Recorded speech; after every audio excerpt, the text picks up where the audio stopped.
ആ, അതെ അതെ, ഫ്രണ്ടാണ്. Boy friend. ഞാൻ സ്നേഹിക്കുന്നയാള്. 2 മാസം കഴിഞ്ഞ് ഞങ്ങളുടെ വിവാഹമാണ്. അത് ക്ഷണിക്കാൻ വേണ്ടിയാണ് ഞാനിവിടെ വന്നത്. എന്നെ കാണാതെ വന്നപ്പോൾ മാർക്കോസ് എന്നെ അന്വേഷിച്ച് ഇവിടെ വന്നതാ. വിറച്ചുകൊണ്ടാണെങ്കിലും മറ്റുള്ളവരോട് പറയുന്നത് പോലെ ഭാവിച്ചുകൊണ്ട് ഐഷു ഒളി കണ്ടിട്ട് കുക്കിയൊന്ന് നോക്കി. ഇതേ സമയം മറ്റുള്ളവരും നിശ്വസിച്ചുകൊണ്ട് ഐഷു പറയുന്നത് വളരെ സീരിയസ് ആയി കേൾക്കുന്നത് പോലെ നിന്നു. ഇതേ സമയം മൈൻഡ് ബ്ലാങ്ക് ആയതുപോലെയാണ് കുക്കി നിന്നത്. കുക്കിയിൽ നിന്നും യാതൊരുവിധ പ്രതികരണവും ഇല്ലാതെ ഇരുന്ന സമയത്ത് ഐഷു സംശയത്തോടെ തെവിനെ നോക്കുന്നു. മറ്റുള്ളവർ പരസ്പരവും മോനെ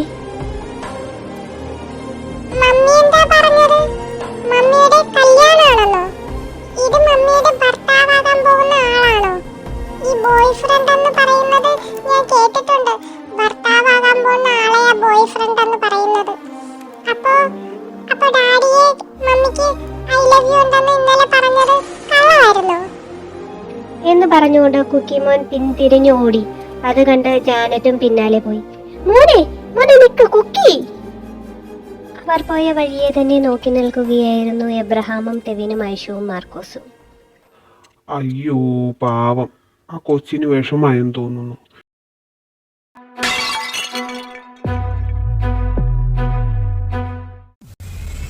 Shut up, you fool. Mummy തന്നെ ഇൻട്രൊഡ്യൂസ് ചെയ്ത് വരികയായിരുന്നില്ലേ? ഒന്നും അറിയാത്ത പോലെ എല്ലാം കുളവാക്കിയിട്ട് ന്യായം പറയുന്നു. എവിടുന്ന് കിട്ടി ഇതിനെ? അതും പറഞ്ഞ് ദേഷ്യത്താൽ മാർക്കോസിന് നേരെ തിരിഞ്ഞ തെവിനെ ഐഷു തടയുന്നു. സർ പ്ലീസ്, നാടകത്തിൽ അഭിനയിച്ചിട്ടുള്ളതല്ലാതെ ജീവിതത്തിൽ ഞങ്ങൾ ആദ്യമായിട്ടല്ലേ അഭിനയിക്കുന്നത്. അതിൻ്റെതായ തെറ്റുകുറ്റങ്ങൾ ഞങ്ങൾക്കിടയിൽ ഉണ്ടാകും. അത് ഞങ്ങൾ പതിയെ ശരിയാക്കിക്കോളാം സാർ. ഇത്തവണത്തേക്ക് എനിക്ക് വേണ്ടി ഇവനോട് ക്ഷമിക്കണം സാർ. കുറച്ചു നേരം മാർക്കോസിനെ രൂക്ഷമായി നോക്കി നിന്നതിന് ശേഷം തെവിൻ കുക്കിമോന്റെ പിന്നാലെ പാഞ്ഞു. ഒപ്പം എബ്രഹാമും. എന്നാൽ അന്തം വിട്ട് നിൽക്കുകയായിരുന്നു മാർക്കോസ്. എന്തൊരു മനുഷ്യനാണ് അയാള്. കുറച്ചുകൂടി കഴിഞ്ഞിരുന്നെങ്കിൽ അയാൾ എന്നെ പച്ചക്ക് തിന്നേനല്ലോ. ദേഷ്യത്തോടെ നിന്ന് ഐഷുവിനെ വകവെക്കാതെ പറയുന്ന മാർക്കോസിനെ കണ്ട് ഐഷു സ്വയം തലയിൽ അടിച്ചു. സാറ് പറഞ്ഞത് വളരെ ശരിയാ. ഏത് നേരത്താണോ എന്തോ എല്ലാം എന്നെ തന്നെ പറഞ്ഞാ മതി. എന്താടാ ദൈവത്തെ ഓർത്ത് ആ കുഞ്ഞിന്റെ മുമ്പിൽ വെച്ച് നിന്റെ വാ തുറക്കരുത്. അതെന്താടാ മച്ചാ അങ്ങനെ ഒരു ടോക്ക്? ഞാനൊന്നും മിണ്ടായിരുന്ന ഊമയാണെന്നാ കൊച്ചു കരുതിയല്ലേ? എന്നാലും വേണ്ടിയില്ല, നീ വാ തുറക്കരുത്. തിന്നാനും മണ്ടത്തരം പറയാനും മാത്രമാണ് നീ നിന്റെ വാ തുറക്കുന്നത്. അത് മിക്കവാറും എനിക്ക് പാരയായിട്ട് തീരും. അവസാനം പൈസയും തരാതെ അവരിവിടുന്ന് അടിച്ചു തുറക്കും. ഇപ്പൊ തന്നെ എങ്ങനെയാണെങ്കിലും ആ കൊച്ചിനെയും തന്തയും ഒന്നിപ്പിച്ചിട്ട് കാശും വാങ്ങി ജപ്തി ഒന്ന് ഒഴിവാക്കിയെടുക്കാൻ നോക്കിയിരിക്കുമ്പോ അവനൊരുമാതിരി അമ്മച്ചിയായിട്ടൊന്ന് സൂചിച്ച് ജീവിക്കണമെന്ന് ആഗ്രഹിച്ച ഞാൻ ഈ വീട്ടിലോട്ട് കയറി വന്നത് തന്നെ. നീ ഇതെല്ലാം കുളവാക്കും. ഐഷു പെട്ടെന്ന് എന്തോ ഓർത്ത പോലെ, എടാ അമ്മച്ചിയുടെ കാര്യം പറഞ്ഞപ്പോഴാ. നീ അമ്മച്ചിയെ കണ്ടായിരുന്നോ? നീ വീട്ടിൽ കയറിയോ? അത് പറഞ്ഞപ്പോഴാ. അമ്മച്ചി ഇന്നലെ വൈകിട്ട് എന്നെ കാണാൻ വീട്ടിൽ വന്നിരുന്നു. വേറൊന്നുമല്ല, നിന്നെ കുറിച്ച് അറിയാൻ തന്നെ. 2 മാസം കഴിഞ്ഞേ നീ വരുവുള്ളോ, ഇടയ്ക്ക് നീ വീട്ടിലോട്ട് വരുമോ എന്നൊക്കെ ചോദിച്ചു. പിന്നെ ഈ വീട്ടുകാരെങ്ങനെയുണ്ടെന്നും നിനക്ക് അവിടെ കുഴപ്പമൊന്നും ഇല്ലല്ലോ എന്നും ഒക്കെ ചോദിച്ചു. എന്നിട്ട് നീ എന്ത് പറഞ്ഞു? ഞാനെന്ത് പറയാൻ, ഇവരൊക്കെ വളരെ നല്ല ആൾക്കാരാണെന്ന് പറഞ്ഞു. പക്ഷെ ഇപ്പോഴല്ലേ മനസ്സിലായത്. അന്നാ ഓഫീസിൽ വെച്ച് കണ്ടപ്പോ ഒരു നിഷ്കളങ്കനെ പോലെ തോന്നി ഈ സാറിനെ. ഇപ്പോഴല്ലേ അയാളുടെ തനി സ്വഭാവം കണ്ടില്ലേ? പിന്നെ നീ എന്താ അമ്മച്ചി ഇന്നലെ വിളിക്കാതിരുന്നത്? പാവം, അതും പറഞ്ഞ് കണ്ണും നിറച്ചാണ് വീട്ടിൽ നിന്ന് ഇറങ്ങിപ്പോയത്. അത് കേട്ട ഐഷു വല്ലാതെ അസ്വസ്ഥനായി.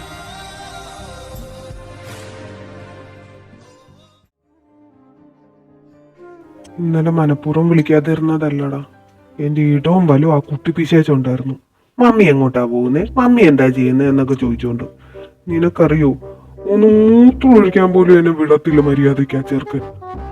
അവനൊന്ന് ഉറങ്ങിക്കഴിഞ്ഞിട്ട് ഫോൺ എടുത്ത് വിളിക്കാന്ന് കരുതിയതാ. പക്ഷെ അയ്യോ, എന്നെ വട്ടം ചുറ്റി പിടിച്ച് കിടന്നിട്ട് ഒന്ന് വിടണ്ടേ. അവസാനം ഒരു വശം ചരിഞ്ഞു കിടന്ന് എനിക്ക് ഇവിടെ മുഴുവൻ പെടലിക്ക് വരെ വേദനയായി. ഓ ദാരുണം. നീ ഒരു കാര്യം ചെയ്, അങ്ങോട്ട് മാറിയെന്ന് അമ്മച്ചിയെ വിളിക്കും. ഇന്ന് എൻ്റെ ഫോണ് അവർ വരുമ്പോഴത്തേക്കും ഞാൻ സിഗ്നൽ തരാം, അപ്പൊ വന്നാ മതി. ഓ താങ്ക്സ് ഡാളിയ. ഐഷു പെട്ടെന്ന് തന്നെ മാക്രിയിൽ നിന്നും ഫോൺ വാങ്ങി പുറത്തേക്കോടി.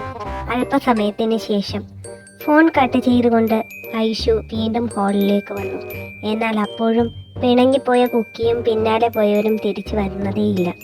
എന്നാൽ മാത്രം ലിവിംഗ് റൂമിൽ ഡെക്കോർ ചെയ്ത് വെച്ചിരിക്കുന്ന വസ്തുക്കളിൽ തൊട്ടും തലോടിയും നിൽപ്പുണ്ടായിരുന്നു. എന്നാടാ, ആ നീ വന്നോ? ആ കുട്ടിപ്പിശാശി ചിങ്കിടികളും തിരിച്ചു വന്നില്ല.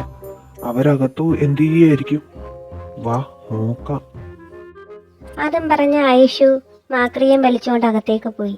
ഇതേ സമയം കുക്കിയുടെ മുറിയിൽ സങ്കടത്തോടെ ബെഡിൽ കിടക്കുകയായിരുന്നു കുക്കിമോൻ. ആശ്വസിപ്പിക്കും വിധം ബെഡിന്റെ ഇരുവശങ്ങളിലും തെവിനും തെവിന്റെ മാതാപിതാക്കളും സ്ഥാനം പിടിച്ചിരുന്നു. കുക്കിയുടെ തലയിൽ തലോടിക്കൊണ്ടിരിക്കുകയായിരുന്നു ജാനറ്റ്. കരയാതെ മോനെ, കരയാതെ കുക്കി.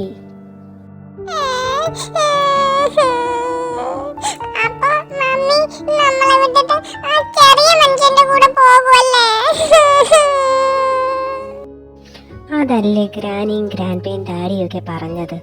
മമ്മിക്ക് അതാണ് ഇഷ്ടമെങ്കിൽ മമ്മിയുടെ ഇഷ്ടത്തിന് നമുക്ക് വിട്ടുകൊടുക്കണം. മമ്മിയുടെ ഇഷ്ടത്തിന് ജീവിക്കട്ടെ എന്ന് വെക്കണം. എൻ്റെ പൊന്നുമോന് ഡാഡിയില്ലേ, ഞങ്ങളില്ലേ? പെട്ടെന്നാണ് വാതിൽ തുറന്ന് രണ്ടുപേർ അകത്തേക്ക് കയറി വരുന്നത്. എല്ലാവരും ശ്രദ്ധിച്ചു. മോനൂസേ, ഗ്രാനി പറഞ്ഞത് ഓർമ്മയുണ്ടല്ലോ, ദേഷ്യപ്പെടരുത് കേട്ടോ. മമ്മിയുടെ ഇഷ്ടമാണ് നമ്മുടെ ഇഷ്ടം. അതുകൊണ്ട് മമ്മി അയാളുടെ കൂടെ ജീവിക്കാൻ ആഗ്രഹിക്കുന്നെങ്കിൽ അങ്ങനെ തന്നെ ചെയ്യട്ടെ. എൻ്റെ പൊന്നുമോൻ ദേഷ്യപ്പെടല്ലേ. മോൻ പോകുന്നവരെന്തായാലും മമ്മി മോൻ്റെ കൂടെ തന്നെ കാണും.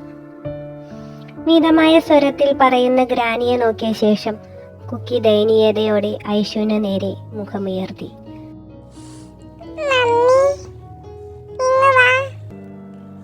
അത് കേട്ടതും അല്പം ഭയത്തോടു കൂടിയാണെങ്കിലും നറുപുഞ്ചിരി മുഖത്ത് ഫിറ്റ് ചെയ്തുകൊണ്ടാണ് ഐഷു ആ കട്ടിലിലേക്ക് മാറിയിരുന്നത്. മമ്മിക്ക് ഈ ചെറിയ മനുഷ്യനെ ഇഷ്ടമാണെന്ന് ഗ്രാനി എന്നോട് പറഞ്ഞു. ഗ്രാനി എല്ലാം പറഞ്ഞു. മമ്മി കല്യാണം കഴിക്കാൻ പോകുന്നു എല്ലാം പറഞ്ഞു. അപ്പൊ മമ്മിക്ക് ഡാഡിയെ ഇഷ്ടമല്ലെങ്കിൽ പിന്നെന്തിനാ മമ്മി ഇന്നലെ ഐ ലവ് യു ആണെന്ന് പറഞ്ഞത്?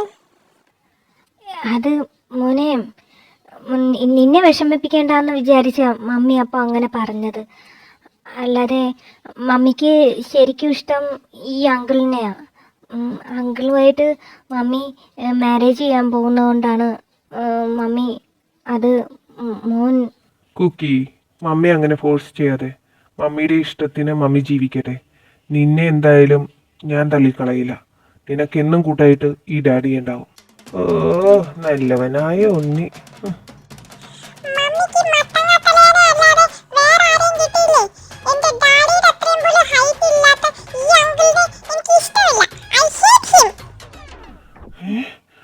മത്തങ്ങത്തലേനോ? ഞാനോ? അത് നിന്റെ ഉപ്പൂപ്പ. എടാ കടുവയ്ക്ക് ജനിച്ച കോണ്ടാമൃഗമേ, നിനക്കിട്ട് ഞാൻ വെച്ചിട്ടുണ്ട്.